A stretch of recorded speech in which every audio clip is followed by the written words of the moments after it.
Hello everyone, आज हम पढ़ेंगे क्लास 6 साइंस का chapter motion and measurement of distances. Motion का मतलब होता है गति और मेजरमेंट का मतलब मापन और डिस्टेंस का मतलब होता है दूरी। तो इस चैप्टर में हम गति के बारे में पढ़ेंगे और दूरियों के मापन के बारे में पढ़ेंगे।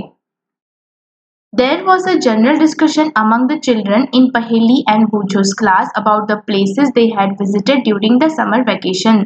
तो पहेली और बूझो जो थे उनकी क्लास समर वैकेशन में गई कहीं घूमने और उनकी क्लास में वही डिस्कशन हो रहा था कि वो कहाँ घूमने गए, उन्होंने क्या क्या किया था। Someone had gone to their native village by a train, और कोई कहाँ गया था, अपने गांव गया था ट्रेन से। Then a bus, फिर बस पकड़ी थी and finally a bullock cart, और फिर किस से गए थे, ब्लॉक कार्ट यानी कि बैलगाड़ी से होकर गए थे। One student had travel by an aeroplane, और एक बच्चा एरोप्लेन से होकर गया था। Another spent many days of his holidays going on fishing trips in his uncle's boat, और दूसरा बच्चा जो था अपनी अंकल की बोट में हॉलीडे छुट्टियों में गया था और वहां पे वो उसने मछलियां पकड़ी थी। The teacher then asked them to read newspaper articles that mentioned about small wheeled vehicle that moved on the soil of Mars and conducted experiment। फिर टीचर उनको क्या पूछता है, टीचर पूछता है कि उन्होंने क्या न्यूज़पेपर में ऐसे कुछ पढ़ा है कि कोई ऐसा छोटा सा व्हीकल है, गाड़ी है जिसके छोटे छोटे व्हील्स हैं, पहिए हैं, और जो मार्स है हमारा जो मंगल ग्रह है उसकी जमीन पर जा रहा है और वहां पे बहुत सारे एक्सपेरिमेंट कर रहा है। These vehicle were taken by spacecraft all the way to Mars, और ये जो व्हीकल है वो कैसे ले गए, स्पेसक्राफ्ट जो होती है उसके द्वारा ले गए और कहाँ पे छोड़ दिए गए, मार्स में छोड़ दिए गए। Meanwhile, Paheli had been reading stories about ancient India and wanted to know how people traveled from one place to another in earlier times। पहेली जो होती है वो एक बुक पढ़ रही होती है एंशियंट इंडिया यानी कि प्राचीन भारत के बारे में, और वो जानना चाहती है कि पहले के जो लोग थे वो कैसे जाते थे एक जगह से दूसरी जगह। स्टोरी ऑफ ट्रांसपोर्ट यानी कि यातायात की कहानी।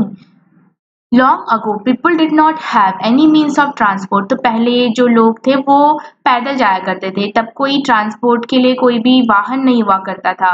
दे use to move only on foot and carry goods on their back, वो क्या करते थे, पैदल जाते थे और उनका सामान जो होता था वो अपनी पीठ पर ढोते थे। Later on they begin to use animal for transportation, उसके बाद क्या हुआ, वो एनिमल्स का यूज करने लगे एक जगह से दूसरी जगह जाने के लिए। For transport through water routes boats and use from ancient times, तो जो पानी से यात्रा और नाव से यात्रा यानी कि पानी में हम किससे जाते हैं, नाव से जाते हैं, तो ये एंशियंट पहले से यूज होता आ रहा है। To begin with boats were simple logs of wood in which a hollow cavity would be made, तो पहले के बोट्स कैसे हुआ करते थे, वहां पे एक सिंपल सा लकड़ी का टुकड़ा होता था जो कि खाली होता था। Later people learned to put together different pieces of wood and give shapes to the boat। बाद में लोगों ने सीखा कि जो लकड़ी के अलग अलग टुकड़े हैं उनको एक साथ करके एक बोट को अच्छा सा आकार देना। These shapes imitated the shapes of the animal living in water, और ये जो आकार था वो किसकी तरह मिलता जुलता था, जो पानी में जंतु रहते हैं, जीव जंतु रहते हैं। Recall our discussion of the streamline shape of fish in chapter 8.8 and 9, तो हमने चैप्टर 8 में भी पढ़ा था, चैप्टर 9 में भी पढ़ा था कि जो एक्वेटिक एनिमल्स होते हैं, जो जलीय जीव होते हैं, उनकी जो बॉडी होती है वो स्ट्रीमलाइंड होती है, ठीक है, बीच में मोटी होती है, चौड़ी होती है और किनारों से पतली होती है, उसको स्ट्रीमलाइन कहते हैं। Invention of the wheel made a great change in models of transport modes of transport, तो जैसे ही पहिए का आविष्कार हुआ फिर क्या हुआ, जो यातायात के वाहन है या यातायात के साधन है, कैसे यातायात करेंगे उसमें बड़ा ही परिवर्तन हुआ। The design of the wheel was improved over thousands of year. Animals were use to pull carts that moved on wheels, तो पहले क्या होता था, जो व्हील है पहिए का आविष्कार बहुत सालों हजारों साल पहले हुआ था। Animals were use to pull carts that move on wheels, और जानवर जो होते थे एक ऐसी गाड़ी को खींचते थे जिसमें पहिए लगे हुए होते थे। Until the beginning of the 19th century people still depended upon animals, boats and ships to transport them from place to place। 19वीं शताब्दी तक भी जो लोग थे वो किस पे निर्भर थे, जानवरों पर, बोट्स पर, शिप्स पर, the invention of steam engine led to the development of new means of transport. तो जैसे ही स्टीम इंजन इनकी भाप के इंजन का आविष्कार हुआ तो यातायात के साधनों का भी उसमें भी बड़ा विकास होने लगा। Railroads were made for steam engine driven carriages and wagons. तो जो रेल रोड्स थे वो क्या ले जाते थे अपने साथ, कैरेजेस, सामान वगैरह ले जाते थे। Later came out automobiles such as motor cars, trucks and buses। तो बाद में स्वचालित जो वाहन है ऑटोमोबाइल्स है वो आने लगे, जैसे मोटर कार्स हैं, ट्रक्स हैं, बसेस हैं। Motorise boats and ships were used as means of transport और वाटर। तो मोटराइज बोट्स जो होती हैं और जो जहाज होते हैं वो कहाँ पे हम यूज करते हैं, वाटर ट्रांसपोर्ट में यूज करते हैं। The early years of 1900 saw the development of aeroplanes. तो जब 1900 यानी कि 19वीं शताब्दी तब एरोप्लेन्स का विकास होने लगा धीरे धीरे। These were later improve to carry passengers and good. बाद में वो पैसेंजर्स और सामान भी अपने साथ ले जाने लगे। Electric trains, monorail, supersonic aeroplanes and spacecraft are some of the contribution of the 20th century. और 20वीं शताब्दी में फिर किस किस का आविष्कार हुआ, इलेक्ट्रिक ट्रेन जो होती हैं, मोनोरेल जो है, supersonic aeroplane and spacecraft. Figure 10.1 shows some of the different modes of transport. तो 10.1 जो पिक्चर है वो हमें बताता है कि कैसे कैसे हम यातायात करते हैं। Place them in the correct order from the earliest modes of transport to the most recent. आपको क्या करना है, एक ऑर्डर बनाना है कि सबसे पहले हम कौन सा मोड यूज करते थे और आजकल हम कौन सा मोड यूज करते हैं। Are there any of the early modes of transport that are not in use today? क्या आजकल पहले के भी कोई ट्रांसपोर्ट के साधन हैं जो आजकल हम जिनका यूज नहीं करते हैं। How wide is the desk? इनकी ये जो डेस्क है वो कितना चौड़ा है। How did people know how far they have traveled?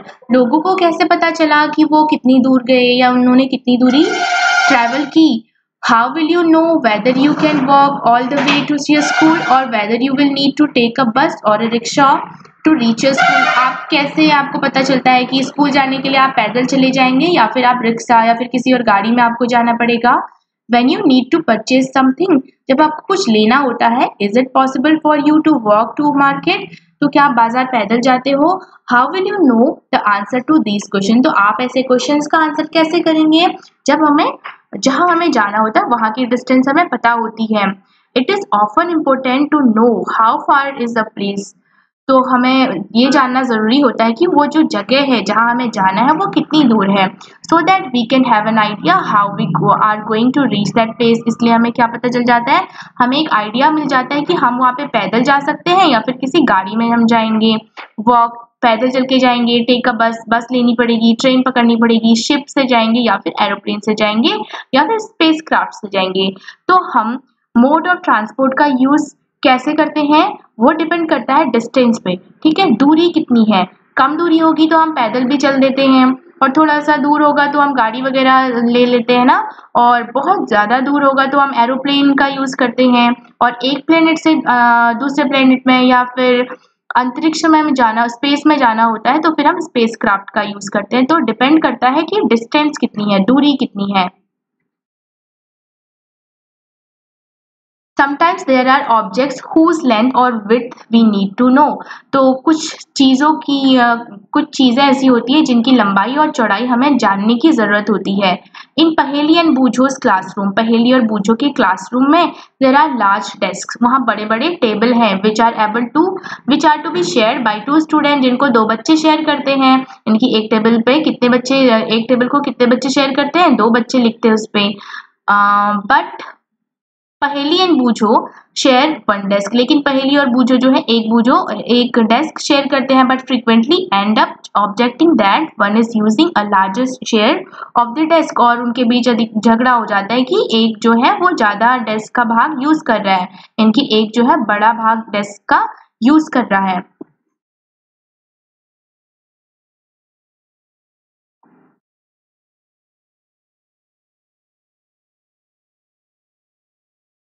On the teacher's suggestion, they decided to measure the length of the desk, make a mark exactly in the middle of it and draw a line to separate the two halves of the desk. तो पहेली और बूझों की लड़ाई हो जाती थी कि एक जो है डेस्क का ज़्यादा हिस्सा यूज़ कर रहा है, तो पहेली और बूझों के टीचर ने उनको सुझाव दिया कि वो क्या करें, वो पूरी डेस्क की जो लंबाई है उसको मीज़र कर ले, उसको माप लें, make a mark exactly in the middle, और उससे क्या करेंगे वो कैसे नापेंगे, जो डेस्क है उसके बीचों बीच एक मार्क, एक निशाना लगाएंगे of it and draw a line to separate the two halves of the desk, और एक लाइन ड्रॉ कर देंगे जिससे जो डेस्क वो दो भागों में बट जाएगा। Both Paheli and Boojho are very fond of playing gilli danda with their friends. पहेली और बूझो जो है दोनों ही क्या खेलते हैं, गिल्ली डंडा खेलने के बड़े शौकीन हैं। बूझो brought a set of gilli and डंडा विथ हिम, और बूझो जो है अपने पास साथ क्या लेके आया था, गिल्ली और डंडा लेके आया था। Here is how they try to measure the length of desk using the danda and the gilli, और यहाँ फिर बूझो और पहेली ने क्या किया, गिल्ली और डंडे का यूज करते हुए डेस्क की लेंथ नापी। The desk seem to be having a length equal to 2 danda length and 2 lengths of गिल्ली, तो ऐसा लग रहा था कि जो डेस्क है वो उसकी लेंथ कितनी है, 2 डंडा और 2 गिल्ली के बराबर है। Drawing a line in the middle of the desk leaves each of them happy with a half of desk equal to a danda and अ गिल्ली इन लेंथ, और दोनों ने फिर क्या किया, दोनों जो टेबल थी उसके बीचों पे डंडा खींच दिया और दोनों को कितना हिस्सा मिला, एक डंडा और एक गिल्ली, और बूझो को भी एक डंडा और एक गिल्ली। आफ्टर अ फ्यू डेज, कुछ दिनों बाद, the marked line gets wiped off, जो लाइन उन्होंने डाली थी वो मिट गई।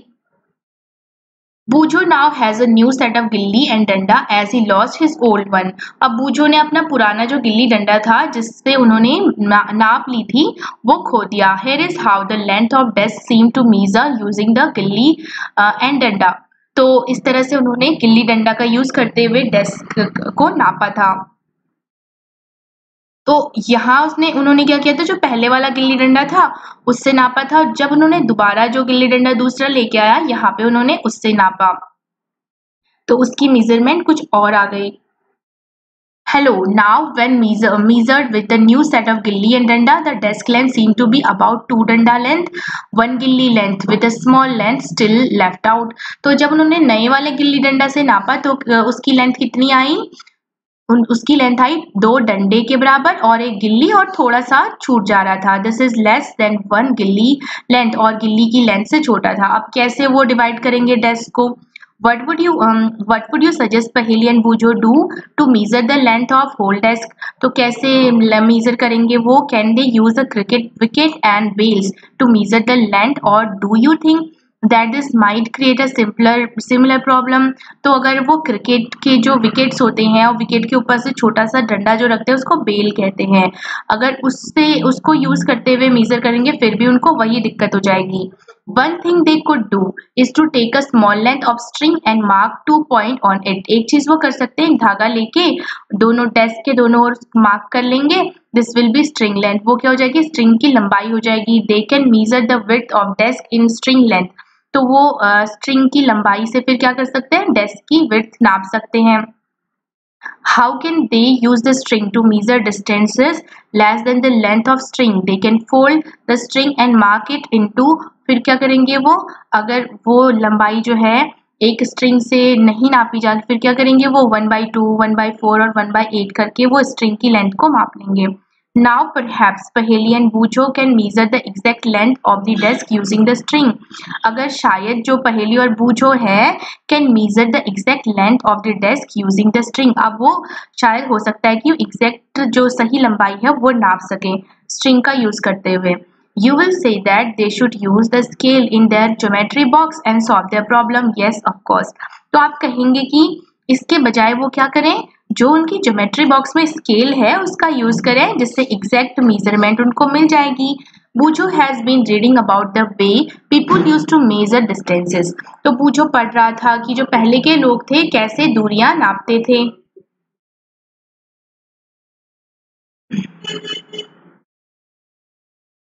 Before such standard scales were made and he has been trying to follow different methods of measuring distances.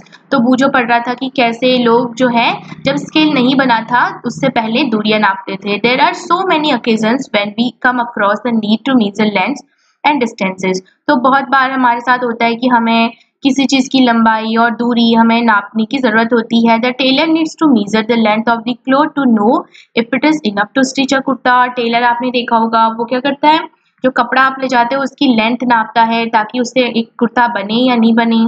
A carpenter needs to measure the height of and width of a cupboard to know how much wood he would need to make its door। और carpenter क्या करता है, किसी cupboard की लंबाई नापता है ताकि उसके जो दरवाजा वो बनाएगा उसके लिए उसको कितनी लकड़ी चाहिए होगी। The farmer needs to know the length and breadth of the area of his land to know how much shade he can show and how much water will he need it for his crops। एक farmer, एक किसान जो है अपने खेत की लंबाई चौड़ाई नापता है। और वो क्यों नापता है, ताकि उसको पता चल जाए उसको कितना बीज उसके खेत में लगाना पड़ेगा और कितना पानी उसके खेत में इस बार उसको डालना पड़ेगा। Suppose you are asked how tall you are. अगर आपसे पूछा जाए आपकी हाइट कितनी है, you want to tell the length of a straight line from the top of your head to the heel of your feet. तो आपको आपके सिर से लेके आपके पैर तक की लंबाई बतानी पड़ेगी। How long is this room, ये कमरा कितना लंबा है। How wide is the desk, ये डेस्क कितना चौड़ा है। How far is it from Delhi to Lucknow, तो लखनऊ से दिल्ली कितनी दूर है। How far away is the moon from the earth, और जो चंद्रमा है वो पृथ्वी से कितनी दूर है। All these questions have one things in common। तो इन क्वेश्चन में एक चीज कॉमन है, वो क्या है, distance. They all concern distance between two places. ये डिस्टेंस का मतलब दूरी। तो ये सारे क्वेश्चन हमें बताते हैं कि हमें क्या चाहिए, दूरी बतानी है हर क्वेश्चन में।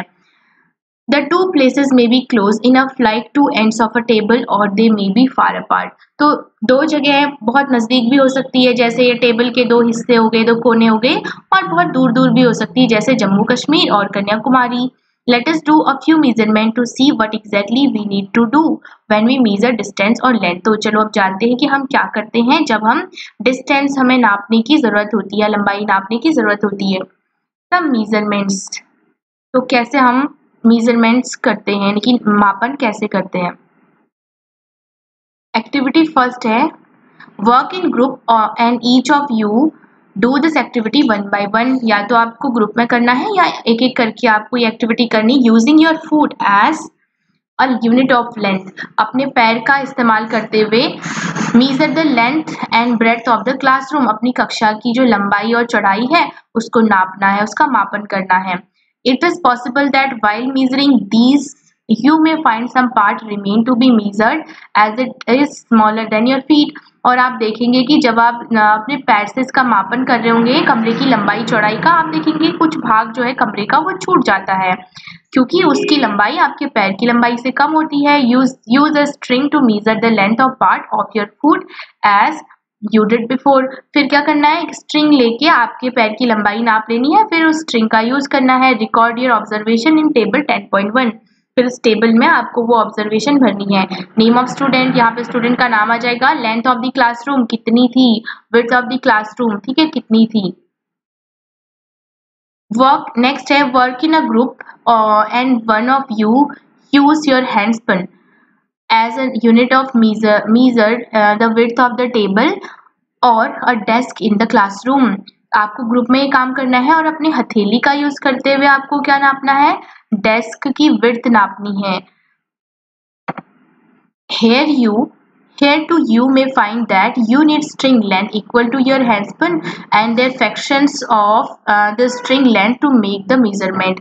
तो आपको यहाँ भी जरूरत होगी कि आपको क्या किसकी जरूरत होगी, स्ट्रिंग की जरूरत होगी। रिकॉर्ड ऑल ऑब्जर्वेशन इन टेबल 10.2, और जो ऑब्जर्वेशन है आपको फिर ऊपर दी गई टेबल में रिकॉर्ड करनी है।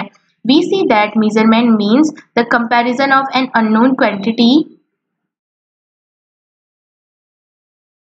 With some known quantity. तो मेजरमेंट में हम क्या करते हैं, किसी अननोन क्वांटिटी का कंपैरिजन करते हैं, तुलना करते हैं किसी नोन क्वांटिटी के साथ। इसका मतलब क्या हुआ कि मेजरमेंट में हम क्या कर रहे हैं, किसी ज्ञात जो क्वांटिटी है, ज्ञात मात्रा या ज्ञात राशि की कंपैरिजन, तुलना हम किससे कर रहे हैं, अज्ञात राशि से कर रहे हैं।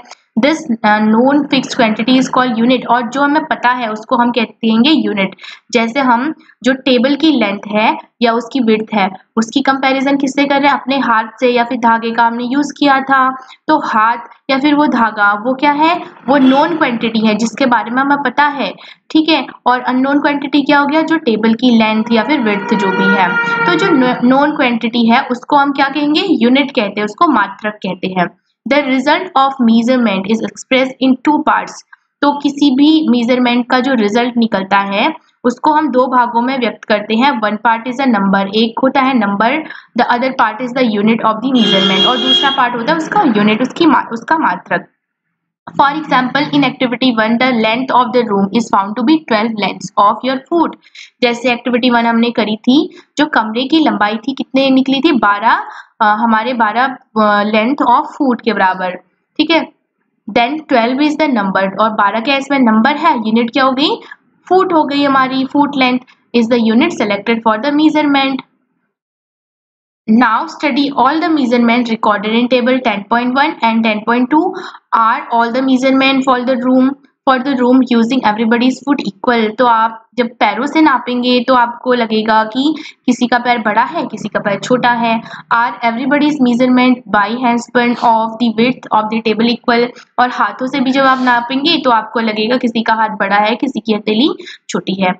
Perhaps the result could be different as the length of your handspan and that of your friends may be not the same। तो रिजल्ट अलग अलग हो सकता है क्योंकि आपका हाथ हो गया, आपका पैर जो हो गया वो दूसरे से अलग होगा, उसकी लेंथ अलग होगी। Similarly, the length of the foot may be slightly different for all the student। हो सकता है कि जो हर बच्चे का पैर हो वो अलग अलग उसकी लेंथ हो।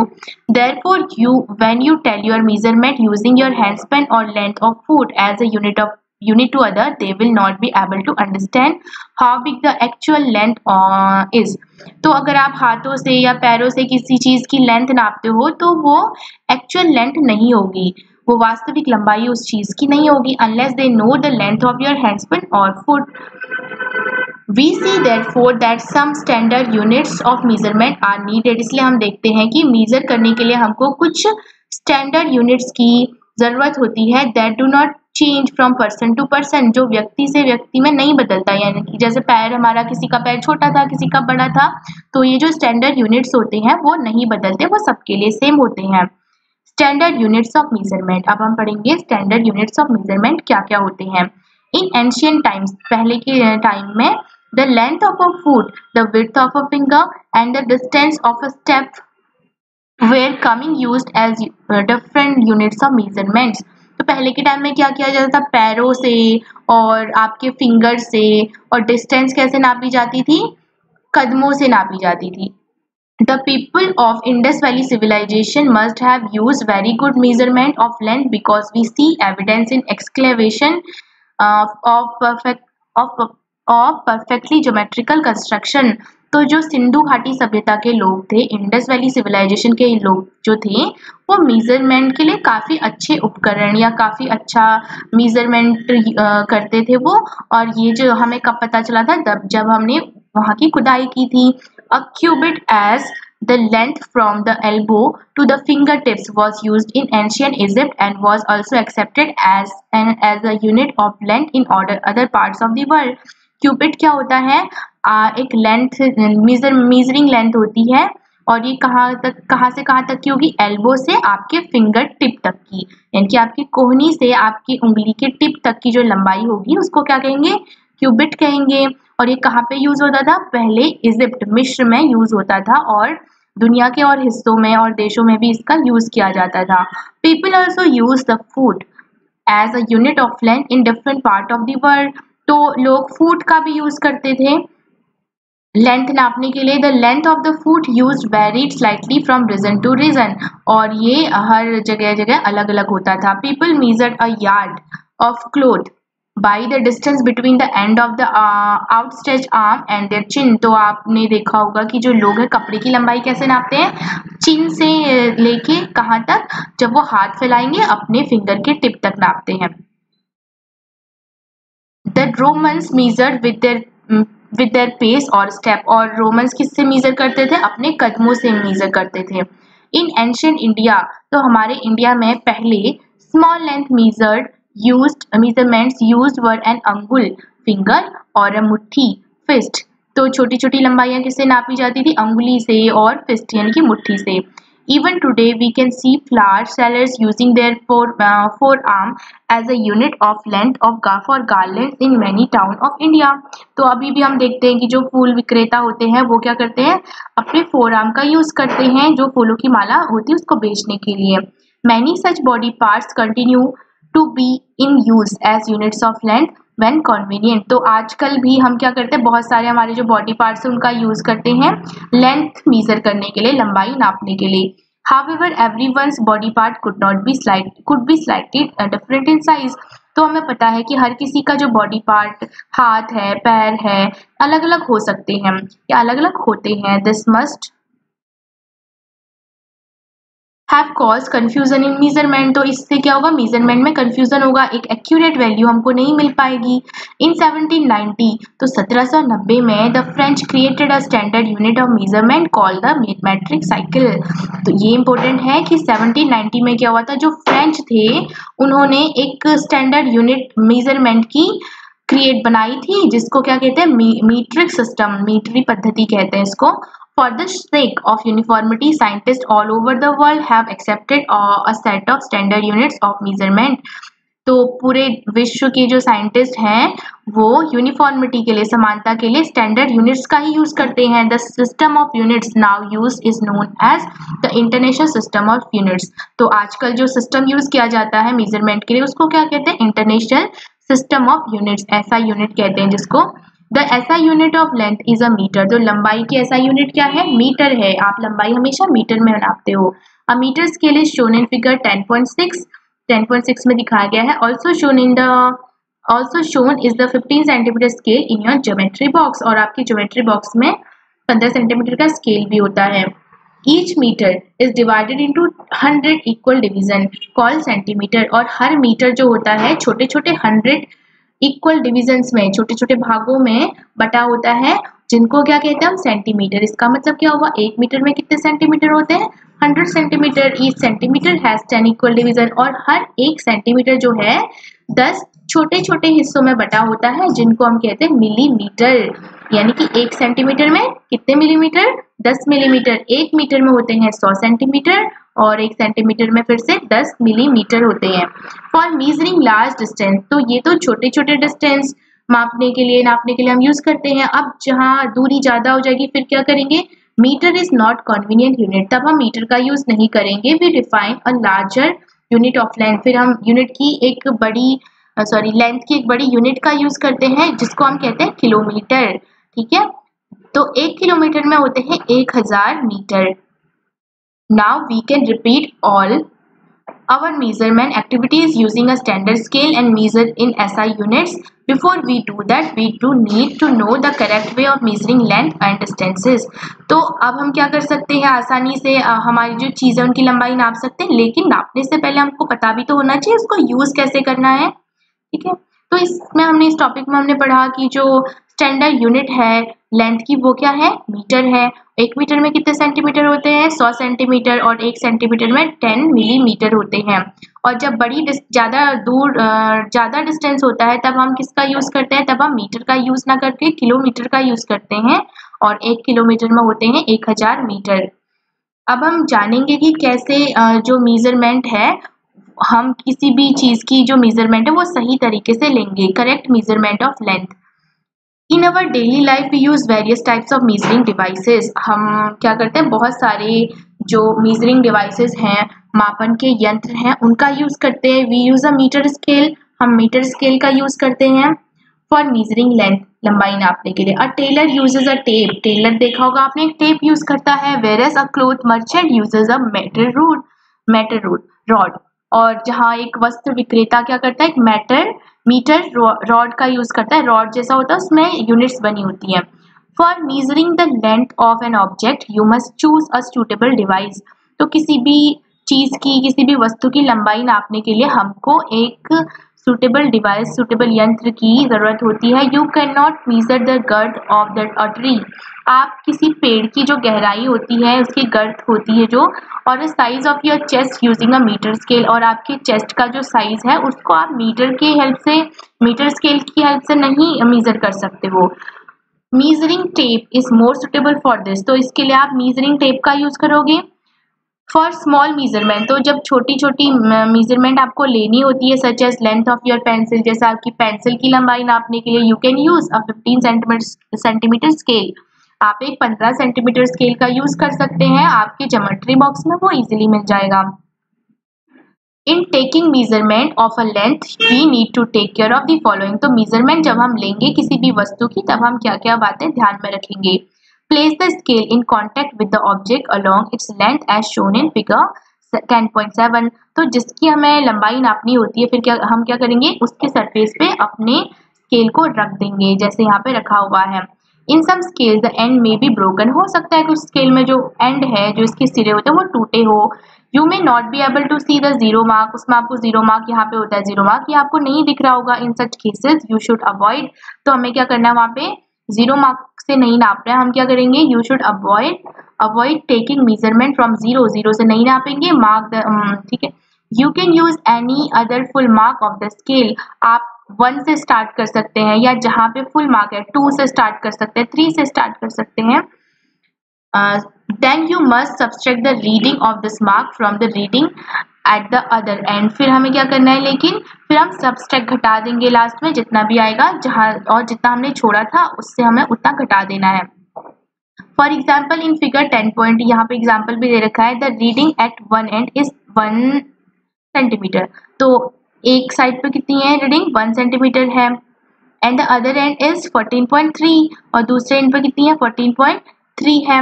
Therefore, the length of the object is 14.3 minus 1.0, यानी कि 1 सेंटीमीटर कितना आ जाएगा, 13.3 सेंटीमीटर, क्योंकि यहाँ पे हमने देखा कि जो जीरो है वो जीरो वाली जो यूनिट है यहाँ से टूटी हुई है, इसलिए हमने 1 से लिया है यहाँ पे।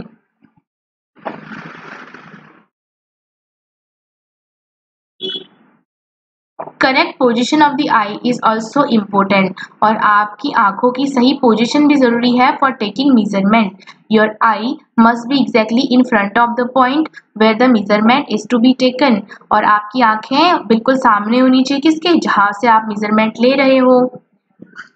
Position B is the correct position, तो यहाँ पे दिखाया गया कि पोजिशन बी जो है वही करेक्ट है। नेक्स्ट है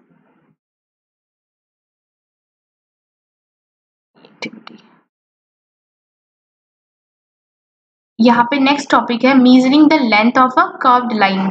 कर्व लाइन यानी कि ऐसे कर्व जो होती है, जिगजैग कह सकते हैं, उसकी लेंथ को हम कैसे मीजर करेंगे। We can not measure the length of a curve line directly by using a metre scale, metre scale का यूज करते हुए तो आप नहीं कर सकते। You can use a thread to measure the length of the curve line, आप एक थ्रेड का यूज कर सकते हैं। Use a thread to measure the length of the curve line A B, यहाँ से एक कर्व लाइन ड्रॉ की है ए बी, तो आप एक थ्रेड का यूज करेंगे सबसे पहले। तो कैसे करेंगे, थ्रेड का यूज करेंगे और फिर आप थ्रेड की लंबाई किससे नाप लेंगे, मीजरिंग जो आपका स्केल होगा ना, सेंटीमीटर मीटर वाला स्केल, उससे नाप लेंगे। तो इस तरह से करते हैं, पहले क्या करेंगे, थ्रेड से उस कर्व लाइन की लेंथ नाप लेंगे, उसके बाद ये जो थ्रेड है उसकी लंबाई आप किससे नापेंगे, जो मीटर स्केल होगा आपका उससे नापेंगे।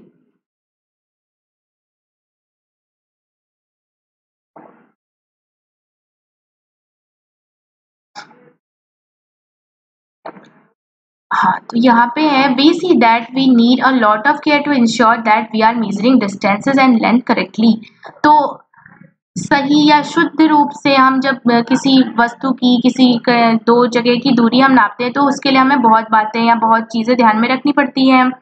And we need some standard units and devices with which we measure these distances and can convey our result to others, और हम क्या करते हैं, we need some standard unit, हमें कुछ स्टैंडर्ड यूनिट्स की ज़रूरत होती है किसी भी चीज़ की लंबाई नापने के लिए। जैसे हमने क्या यूज़ किया था, स्टैंडर्ड यूनिट मीटर का यूज़ किया था, मीटर स्केल का यूज़ किया था। अब हम पढ़ेंगे मूविंग थिंग्स अराउंड अस, हमारे चारों ओर की जो चीज़ें हैं वो कैसे मूव करती हैं। Think of some objects you have seen recently, कुछ चीज़ों के बारे में सोचिए जो आपने अभी अभी देखी हो। लिस्ट देम इन टेबल 10.4, 10.4 में लिस्ट करना है। दिस में इंक्लूड अब स्कूल बैग हो सकता है, मॉस्किटो मच्छर हो सकता है, टेबल हो सकता है, पीपल सिटिंग ऑन चेयर, ठीक है, और पीपल मूविंग अबाउट, जो आपके चारों ओर लोग घूम रहे हैं, चल रहे हैं। The list may also have a butterfly, dog, cow, your hands and a small baby, a fish in water, a house, a factory, a piece of stone, a horse, a ball, कुछ भी हो सकता है। Which of these are moving, तो कौन कौन से इसमें ऐसे हैं जो मूव कर रहे हैं, जो हिल रहे हैं, जो एक जगह से दूसरी जगह पे जा रहे हैं, और कौन से ऐसे हैं जो रेस्ट कर रहे हैं। रेस्ट का मतलब एक ही जगह पे फिक्स है।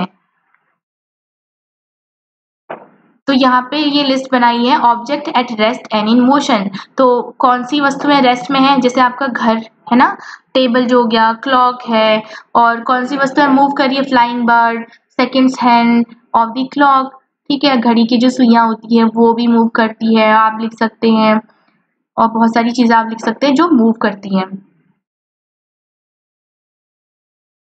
How did you decide whether an object is in motion और एट रेस्ट, तो आप कैसे पता लगाते हैं कि कोई चीज जो है वो गति कर रही है या चल रही है, मूव कर रही है या फिर वो आराम कर रही है।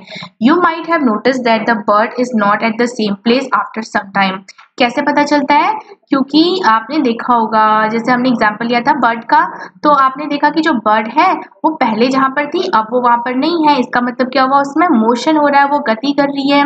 while the table is at the same place, जबकि टेबल जो है वो पहले जहां पर था वहीं पर अभी भी है।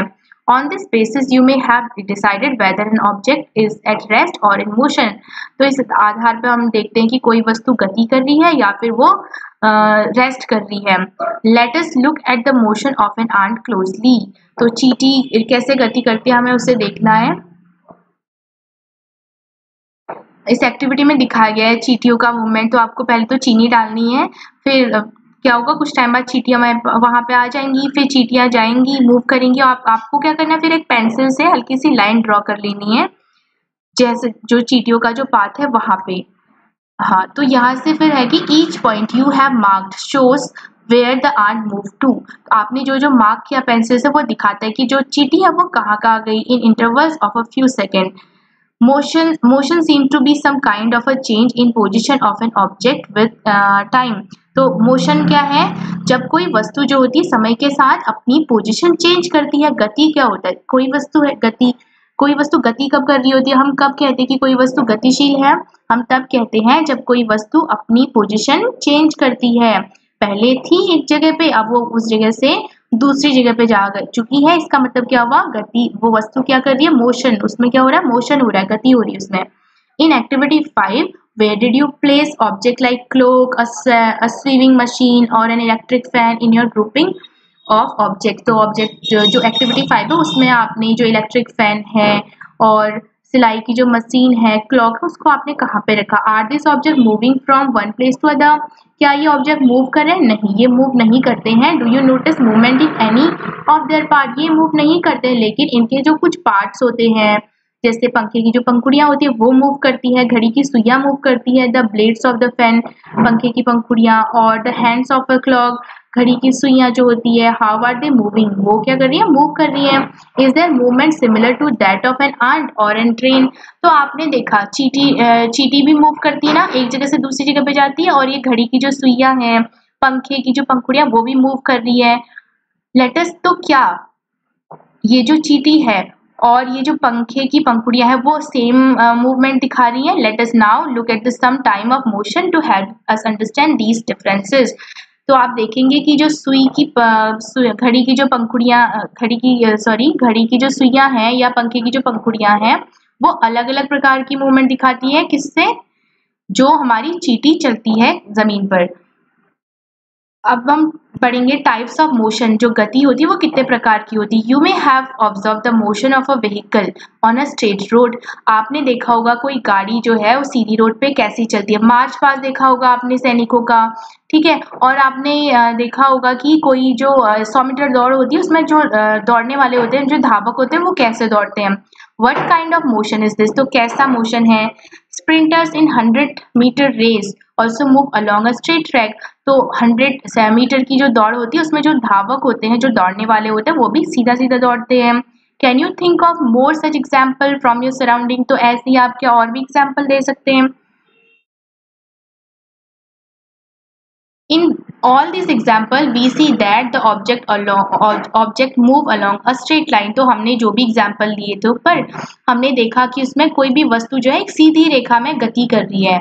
This type of motion is called rectilinear motion. तो जब कोई वस्तु एक सरल रेखा में या फिर सीधी रेखा में मूव करती है, गति करती है, उसको हम कहते हैं सरल रेखीय गति या रेक्टिलिनियर मोशन। जैसे कौन कौन सी गतियां थी? मार्च पास कर रहे थे सैनिक, और 100 मीटर दौड़ में जो धावक गति कर रहे थे, और सीधी सड़क पे जो गाड़ी है वो कैसी गति करेगी? Rectilinear motion. Activity 7, take a stone, एक पत्थर लेना है, टाई अ थ्रेड, उससे एक रस्सी बांधनी है, and whirl it with your hand, हाथ से उसको घुमाना है। Observe the motion of the stone, पत्थर के मोशन, उसकी गति को देखिए। We see that the stone moves along a circular path, आप देखेंगे कि स्टोन पत्थर ऐसे गोल गोल गोल गोल मूव करता है। In this motion the distance of the stone from your hand remains the same. और आप एक चीज और देखेंगे कि पत्थर की आपसे हाथ से दूरी जो है वो बिल्कुल सेम है हर बार। जितनी बार भी आप घुमाएंगे पत्थर की, आपके हाथ से दूरी बराबर आएगी। This type of motion is called circular motion. तो इस प्रकार की जो गति होती है वो क्या कहलाती है? सर्कुलर मोशन, यानी कि वृत्तीय गति कहलाती है।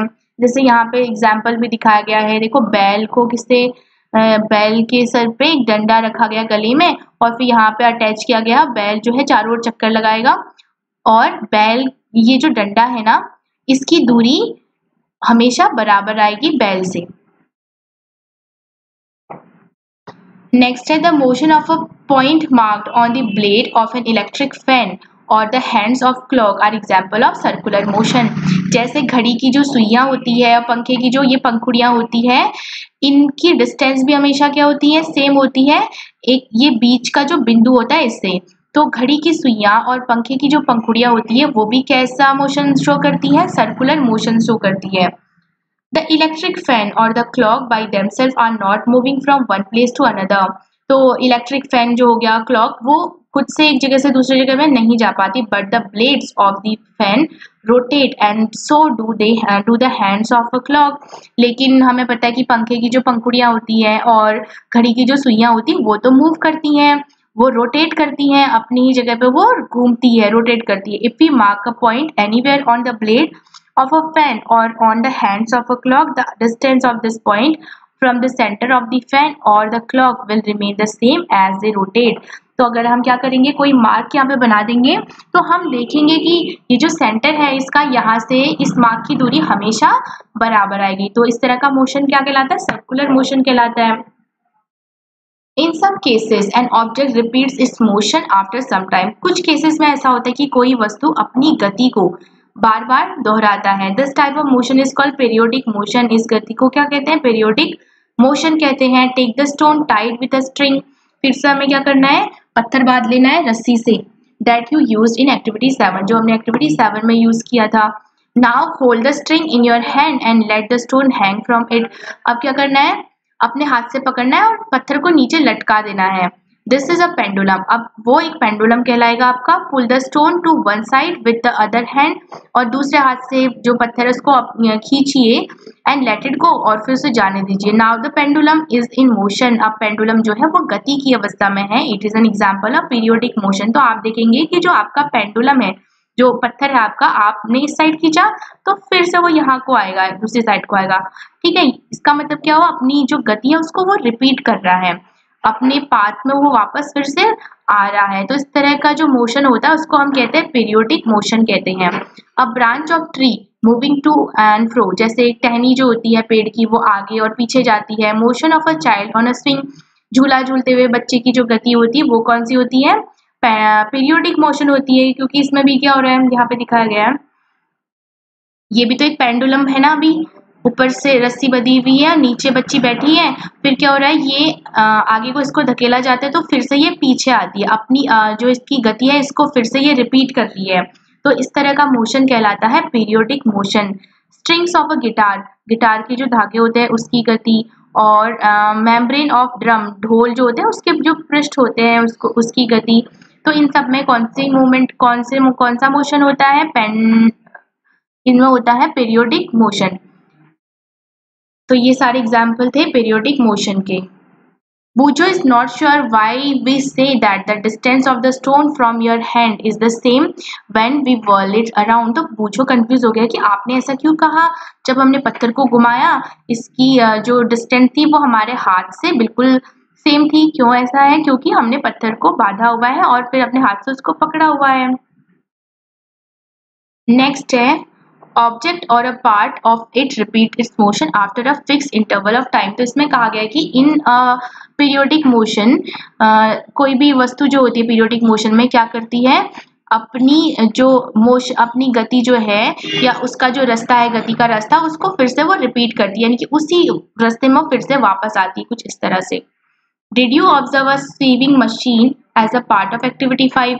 जो सिलाई की मशीन होती है आपने देखा होगा कभी। You must have observe that it remains at the same location while any point on it's wheel moves with a circular motion.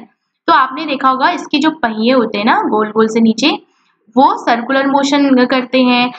It has a needle, इसमें एक सुई भी देखी होगी आपने जो ऊपर नीचे जाती रहती है।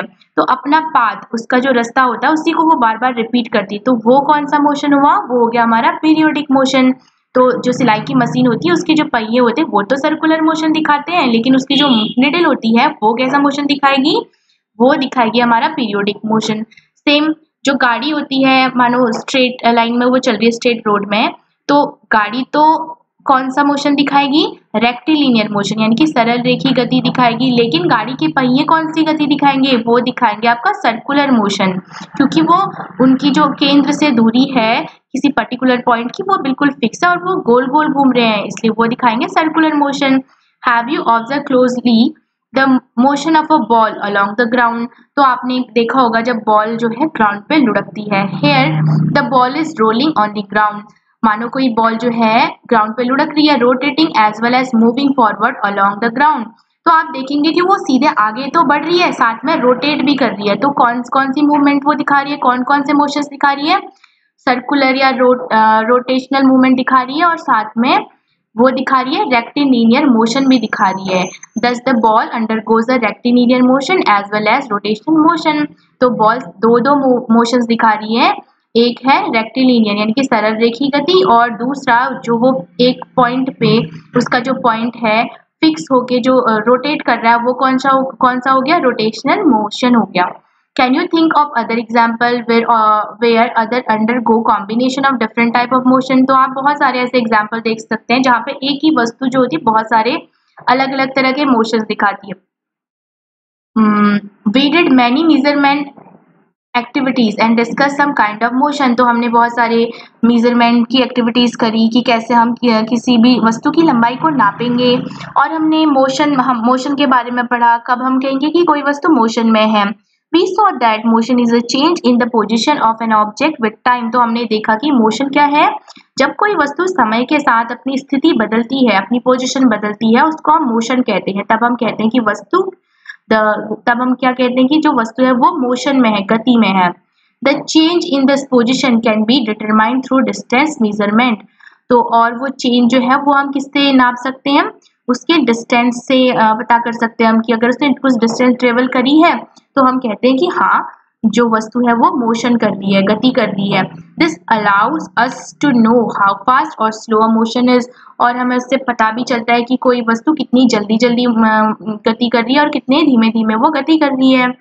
The movement of a snail on the ground, जैसे जो स्नेल होता है वो जमीन पे जब चलता है। A butterfly flitting from flower to flower, और एक जो बटरफ्लाई है जब वो एक फ्लावर से दूसरे फ्लावर में जाती है। अ रिवर फ्लोइंग, जब नदी बहती है। एन एरोप्लेन फ्लाइंग, और हवाई जहाज जब उड़ता है। Moon going around the earth, और चंद्रमा जो हमारे पृथ्वी के चारों ओर चक्कर लगाता है। And blood flowing inside our bodies, और जो हमारे शरीर के अंदर खून बहता है। Show that there is motion everywhere around us, इससे हमें पता चलता है कि हमारे चारों ओर क्या है? मोशन है, गति हो रही है, चाहे हमारे अंदर या हमारे बाहर। चैप्टर की समरी है, different modes of transport are used to go from one place to another. तो एक जगह से दूसरी जगह पे जाने के लिए हम अलग अलग प्रकार के यातायात के साधनों का यूज करते हैं। जैसे हम बस का यूज करते हैं लैंड ट्रांसपोर्ट में, और वाटर ट्रांसपोर्ट में शिप का, एयर ट्रांसपोर्ट में एरोप्लेन का। In ancient time people use length of foot of width of finger, the distance of a step as units of measurement. पहले के ज़माने में, पहले के टाइम में क्या किया जाता था, जो लोग थे वो मेजरमेंट के लिए, नापने के लिए, किसी भी चीज़ की लंबाई को नापने के लिए क्या यूज़ करते थे, अपने पैर की लंबाई और उंगली की मोटाई और अपने कदमों से क्या करते थे, वो मेजरमेंट करते थे. दिस कॉज कंफ्यूजन, जिससे क्या हो जाता था, भ्रम हो जाता था. हो सकता है किसी का पैर छोटा हो, किसी का पैर बड़ा हो. And a need to develop a uniform system of measurement arose. फिर क्या हुआ, एक स्टैंडर्ड मेजरमेंट सिस्टम उसका विकास हुआ. Now we use international system of units. आजकल हम क्या करते हैं, ऐसा यूनिट यानी कि international system of units use करते हैं. This is acceptable all over the world, और ये पूरी दुनिया में मान्य है. Metre is the unit of length in SI unit.